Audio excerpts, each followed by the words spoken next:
Hello दोस्तों, तो आप देख रहे हैं grow by academy YouTube channel. दोस्तों आज हम लोग बात करेंगे बिहार बीएड एंट्रेंस सिलेबस।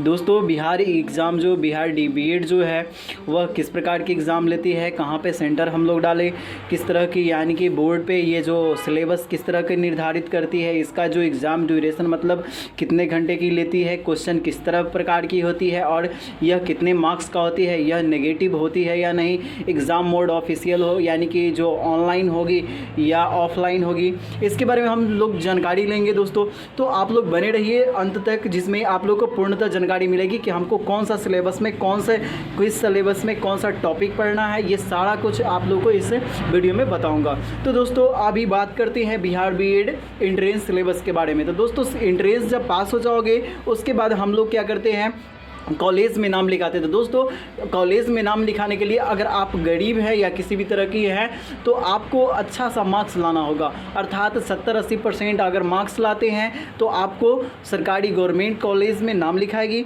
तो सरकारी कॉलेज में नाम लिखाने के लिए तो मैंने बता ही दिया कि आपको 70-80% नंबर लानी होगी। तो दोस्तों मैं बताता हूँ आज Bihar BEd CET exam pattern, ये पेपर पैटर्न। तो दोस्तों ये जो पेपर पैटर्न है वो जो एग्ज़ाम है उसका ड्यूरेशन यानी कि आप लोग को यह कितने घंटे का होगा, तो वो 2 घंटे का होगा। कितने घंटे का होगा दोस्तों? तो 2 घंटे, यानी कि 2023 के अनुसार से बता रहा हूँ दोस्तों। उसके बाद बता रहा है कि क्वेश्चन टाइप, इसका जो क्वेश्चन टाइप होगा MCQs बेस्ड होगा, यानी कि ऑब्जेक्टिव टाइप क्वेश्चन होंगे दोस्तों। तो ऑब्जेक्टिव टाइप जो क्वेश्चन होंगे इसमें से आप लोगों को प्रत्येक क्वेश्चन का हल करना है। ईच क्वेश्चन 1 मार्क्स, मतलब प्रत्येक क्वेश्चन जो है वह 1 यानी कि 1 मार्क्स का रहेंगे। इसमें नेगेटिव नो मार्किंग रहेगी, यानी कि आपको नेगेटिव नहीं रहेगा। तो दोस्तों आप लोग यहाँ पे बने रहिएगा, ठीक है। 1 मिनट। एग्ज़ाम जो है दोस्तों मेरा यहाँ पे एग्ज़ाम किस मोड में होगी, ऑफलाइन होगी या ऑनलाइन होगी? तो यह ऑफलाइन होगी और OMR and pen paper mode होगी। तो आप लोगों को जैसे एग्ज़ाम हम लोग 10th का देते हैं, 12th का देते हैं, इस तरह से हम लोग को एग्ज़ाम होगी, ठीक है। अब जैसे कि मान लो BSc ग्रेजुएशन का भी दिए हैं तो ग्रेजुएशन का एग्ज़ाम भी आप लोग दिए होंगे, तो उस तरह यहाँ पर जान सकते हैं कि किस तरह की हुई है। तो देखो एग्ज़ाम मोड जो है किस तरह की है, ऑफलाइन है। चलो आगे बताता हूँ किस तरह की है।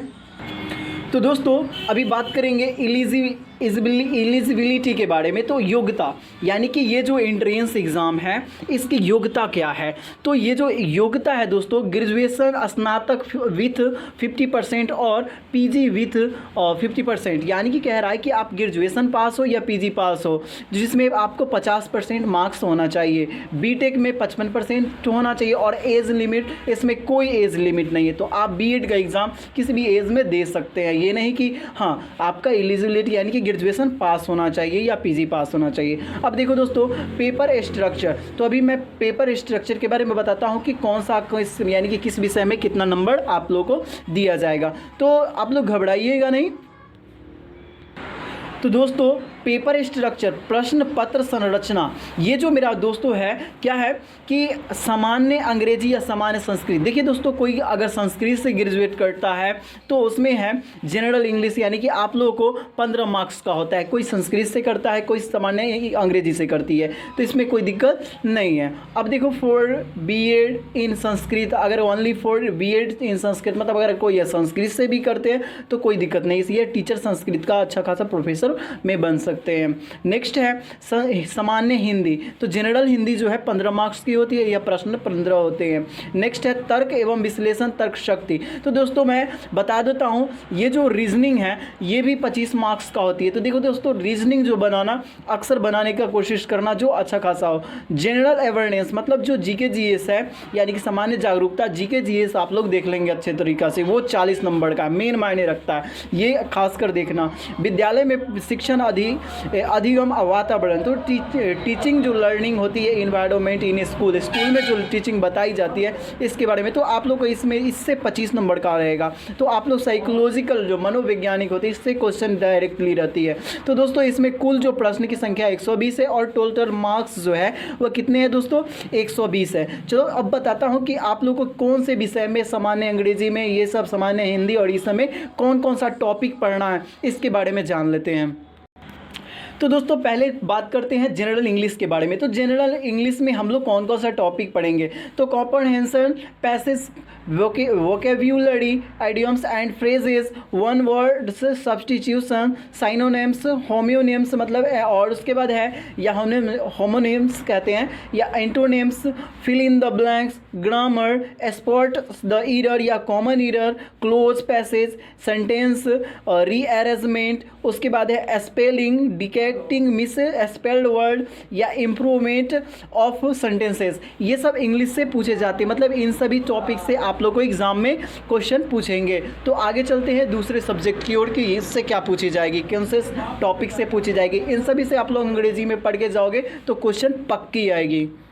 नेक्स्ट है, अगर जो संस्कृत से यानी कि सिर्फ शिक्षा शास्त्री मतलब जो प्रोफेशन मतलब यानी कि संस्कृत से करना चाहते हैं उनके लिए, अगर सामान्य हिंदी नहीं लेते हैं अंग्रेजी तो उसमें से संस्कृत ले उनके लिए, तो भारतीय इतिहास में संस्कृत का महत्व होना चाहिए। संस्कृत का संबंध बाकी अन्य भाषा से, देवनागरी लिपि में लिखना एवं पढ़ना, कविता दे व्याकरण अनुवाद करना, उसके बाद संस्कृत भाषा के उद्देश्य एवं लक्ष्य, लेखक एवं उनकी पुस्तकें, गिनती या संख्या, इन सभी से हम लोग सामान्य संस्कृत में जनरल संस्कृत में पढ़ के जाएंगे तो इससे संस्कृत से क्वेश्चन पूछ सकती है। नेक्स्ट क्या है सब्जेक्ट देखो, सामान्य हिंदी में, जनरल हिंदी में हम लोग क्या पढ़ेंगे, तो अपठित गद्यांश, विलोम या पर्यायवाची शब्द, उपसर्ग या प्रत्यय, संधि समास, समास, उसके बाद तद्भव तत्सम वाक्य, उसके वाक्य प्रयोग, मुहावरा एवं लोकोक्तियाँ, लिंग और वचन, रस, छंद, अलंकार, वाक्य के लिए एक शब्द, व्याकरण, इन सभी टॉपिक से पढ़ के जाओगे तो क्वेश्चन इन सब से पूछे जाते हैं। तो आप लोग इन सभी टॉपिक से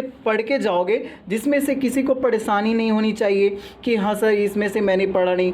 हिंदी एकदम टॉपिक आसान है दोस्तों, घबराना नहीं, सिंपल सी क्वेश्चन है जिसमें आप लोग घबराइएगा नहीं। अब चलो अगला टॉपिक यानी कि क्वेश्चन की ओर चलते हैं जिसमें आप लोग को दिक्कत न हो। चलिए देखो दोस्तों, जनरल अवेयरनेस से जो है सामान्य ही यानी कि ये जो जागरूकता से, तो पहला हिस्ट्री से क्वेश्चन पूछे जाते हैं, भारतीय राज्य व्यवस्था से यानी कि इंडियन पॉलिटिकल से, उसके बाद है सामान्य विज्ञान से, भूगोल से, भारतीय अर्थव्यवस्था, खेल, पुरस्कार, अंतर्राष्ट्रीय संगठन, पुस्तकें, समसामयिक विविध, ये सब से क्वेश्चन पूछे जाते हैं। तो दोस्तों घबराना नहीं, इन सभी से क्वेश्चन पूछे जाते हैं। देखो दोस्तों कोई कमेंट किए थे कि ऐसे कोई छात्र हैं जो हमको कमेंट किए कि सर पढ़ने का जो टाइम है वो किस तरह से रूटीन सेट करे जो मतलब हम पढ़ सके। तो मैं आप लोगों को बता देता हूँ। देखो दोस्तों वहाँ पे जो टाइम का जो शेड्यूल है, तो हाँ बहुत ऐसे जैसे बच्चे ग्रेजुएट पास होते हैं, तो ग्रेजुएट पास हो जाते हैं तो कोई ना कोई वर्ड करने के लिए गार्जियन जो है उनको बोलते हैं कि हाँ अब तुम लोग कोई काम करो, कुछ पैसा कर लो। तो देखो दोस्तों पढ़ने का कोई ऐसे शेड्यूल जारी कर लो तो ऐसे कोई दिक्कत नहीं है, जिससे शेड्यूल मतलब कि टाइमिंग सेट कर लो तो कोई दिक्कत नहीं। जिसके लिए नहीं बनता है तो काम करके जब फुर्सत मिले ससुरा उतना पढ़ लो तो उससे उतना समय निकल जाएगा। तो ये नहीं कि हाँ हम इसका टाइमिंग ये 2 बजे कर लिए, अगर 2 बजे हमको फुर्सत नहीं मिली तो क्या करें। अब ससुरा अब उसका जो मेन इंपॉर्टेंट है वो काम कर ले, अब इसमें कोई दिक्कत नहीं है।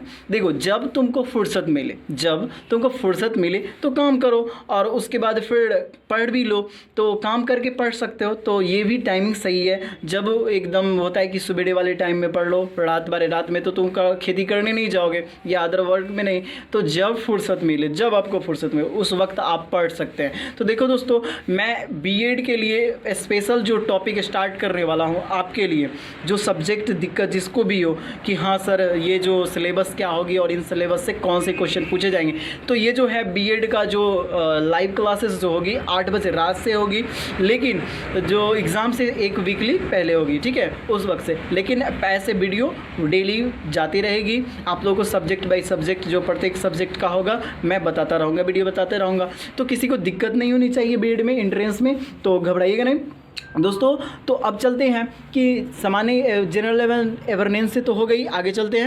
नेक्स्ट है लॉजिकल रीजनिंग। तो इन सब से कौन कौन से पूछे जाते हैं, तो अक्षरांकीय श्रृंखला, तो अल्फा न्यूमेरिक सीरीज से पूछे जाते हैं, ब्लड रिलेशन से, एनालॉजी से, कैलेंडर से, क्लॉक, डाइस से, पासे ये जो होती है, कोडिंग डिकोडिंग से, डायरेक्शन, उसके बाद क्या है दोस्तों ये कॉज एंड इफेक्टेड, कारण और प्रभाव, घन घना, डेटा एवं पर्याप्त यानी कि डाटा सफिशियंसी, उसके बाद है क्या ये डिसीजन मेकिंग, साइलोजिक्स, उसके बाद स्टेटमेंट एंड द आर्ग्यूमेंट्स, उसके बाद है स्टेटमेंट एंड एनालिसिस। मतलब इन सभी से क्वेश्चन पूछे जाते हैं। तो आप लोग रीजनिंग में ये सभी टॉपिक देख लेंगे बीएड वाले, ठीक है।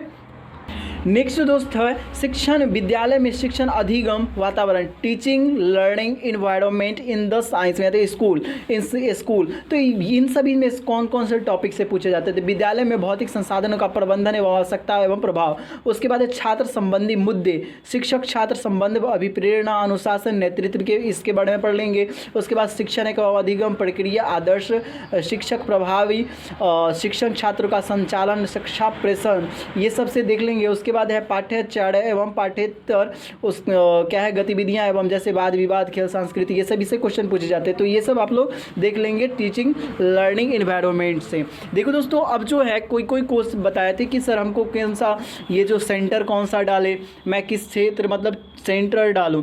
तो सेंटर के लिए मैं अभी बता देता हूँ। अगर बीटेक बीएड में मतलब संयुक्त प्रवेश परीक्षा 2023 में जो परीक्षा केंद्र के संभावित शहरों की सूची जो है ये है दोस्तों, आरा है, भोजपुर, छपरा है, दरभंगा है, गया, हाजीपुर, मधेपुरा, मुंगेर, मुजफ्फरपुर, पटना और पूर्णिया। इन सभी क्षेत्रों में आप लोग देख सकते हैं इनका कोड है, ये कोड होते हैं। तो ये कोड और इनका जो शहर है, केंद्र परीक्षा केंद्र का जो संभावित शहर है, इन सभी से आप लोग देखकर लिख लेंगे। तो दोस्तों अब जो अगले वीडियो में फिर मिलेंगे, इतना के लिए काफ़ी है दोस्तों।